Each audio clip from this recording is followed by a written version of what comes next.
Hello, my name is Nicole Victorino, and I will be doing my project on chronic disease control in the United States, a multi-state analysis of diabetes and hypertension from 2017 and 2021. This project analyzes HRSA data across Alaska, California, Florida, Texas, and New York. These states were selected due to their size, diversity, and relevance to national healthcare trends. This project specifically evaluates hypertension rates, controlled and uncontrolled diabetes, and geographic patterns in care outcomes. The aim is to understand where public health programs are succeeding and where improvement is needed. In this project, I utilized HRSA's annual dataset from 2017 and 2021 to examine chronic disease indicators. Tableau is used to visualize temporal and geographic differences. The five selected reflect a range of population sizes and health outcomes. Variables like diabetes control and hypertension were chosen based on their importance in HRSA's performance measures. Some assumptions include focusing only on reporting health centers, removing data to maintain integrity in trend analysis. The chart displays hypertension rate trends in 5 states with the highest prevalence, which are Florida, Texas, Alaska, California, and New York. Florida shows the highest increase, reaching above 33% by 2021. Texas and Alaska follow closely, both crossing the 30% threshold by 2021. All 5 states experienced a consistent rise in hypertension rates across a 5-year period. This chart shows and compares the number of controlled diabetes cases, which is left axis, with hypertension and control figures, right axis, across 5 states. California reports the highest for both controlled diabetes, which is at 85,202, and hypertension control at 3,763,271. Texas and New York follow with over 30,000 controlled diabetes cases and over 1.3 million in hypertension control. Florida and Alaska have the lowest figures across both metrics. A clear difference in scale is shown, highlighting a wider range in hypertension control values.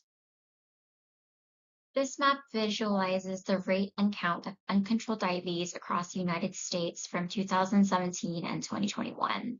Alaska shows the highest percent of uncontrolled diabetes at 19%, which is 11,162 out of 57,352 patients. California has the highest total numbers of uncontrolled cases, which is 85,202, followed by Texas, 35,867, and New York at 30,603. States are color-coded to reflect prevalence intensity, with darker shades indicating higher rates for counts. The map highlights geographic variation, with some western and southern states showing higher uncontrolled diabetes burdens. Shared mechanisms. Studies like Kehlani and colleagues explain that insulin resistance is a central mechanism behind both type 2 diabetes and hypertension. This is exacerbated by systemic inflammation and vascular issues.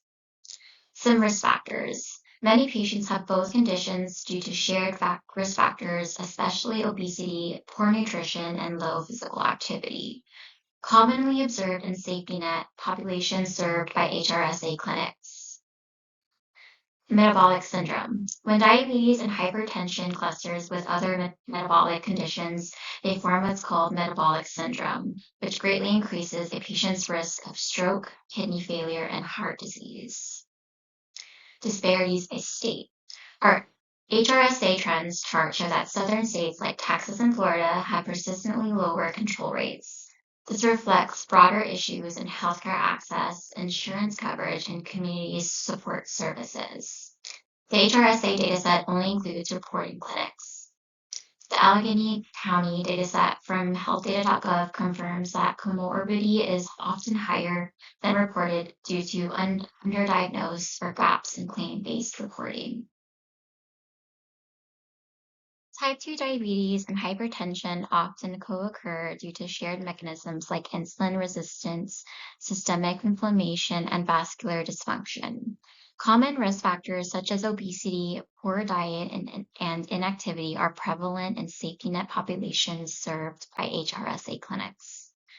When clustered with other conditions, they form metabolic syndrome, increasing the risk of severe outcomes. HRSA data show lower control rates in southern states, reflecting broader access and coverage disparities. However, the HRSA dataset covers only reporting clinics. Delegate County dataset suggests higher comorbidity due to underdiagnosed and gaps in claim-based data. Some ways that can help and improve are expand integrated screenings, which target high-risk populations for joint screening of diabetes and hypertension, address root causes through community health. We can invest in programs targeting obesity, nutrition, and physical inactivity. We can leverage data for proactive outreach by using trends in HRSA and local datasets to identify care gaps and target resources. We can improve equity and care access, by expanding services in underperforming states and undeserved regions. We can enhance data collection and reporting by closing the gaps by capturing non-reporting populations and improving follow-up care data. These are the references that I used to create this project and presentation.